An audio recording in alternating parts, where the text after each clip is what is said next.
I know most people's favorite moment of Steven Universe is probably some incredibly emotional moment like the breakdown in Rose's scabbard, or maybe a moment where we see a fusion for the first time.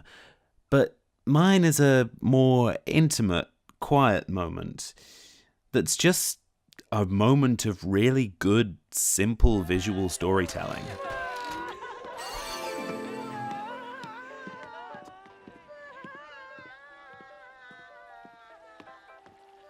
Man, it sure would be nice if things worked out the way they do in cartoons.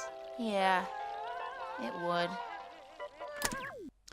There are so many layers to unpack from just these few seconds. So let's unpack them. Garnet and Pearl walk in front of Steven, and their eyes don't meet. They don't talk to each other. You can tell from both of their expressions that they are not on good terms. But the framing also implies that this conflict that's between the two of them, ultimately it puts Steven and Amethyst in the middle. That's what the next two whole episodes of the show spend their time exploring. Even Garnet, I've never seen Garnet this upset.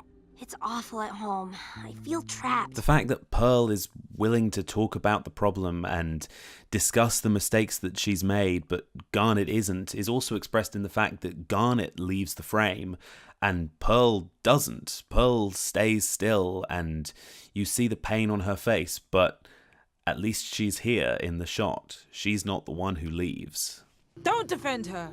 I mean, if you've seen the show, you know that it's all totally her fault. So, I'm not trying to excuse it or anything, but, she is willing to have a conversation about it. And Garnet's all nope, I'm just going to nope out of here. Anyways, that's a side point. Another thing that I particularly like about this shot, I'm sure was not deliberate, but it calls to mind one of my other favorite shots of two people parting ways on bad terms.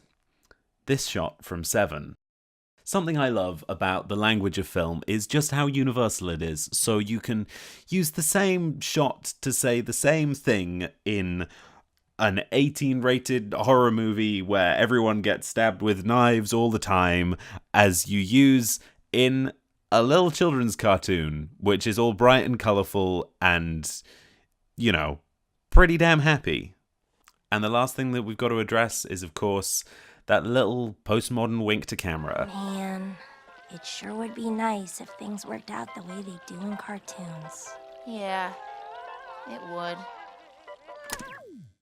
Steven Universe knows that it's more mature than most kids' shows. God, I just really love this show. Can you hear from the tone of voice that I'm using? It makes me happy. And it makes me happy because it's well crafted, as well as just being incredibly heartfelt and wholesome. And yeah, if you don't watch Steven Universe, you should. Anyways, thank you for watching this video. It was just an excuse to kind of gush for a few minutes about one of my favorite shows and a couple of decisions that they made that I really, really liked. I was scratching my head for a bunch of that last line, and I really hope that the microphone didn't pick it up.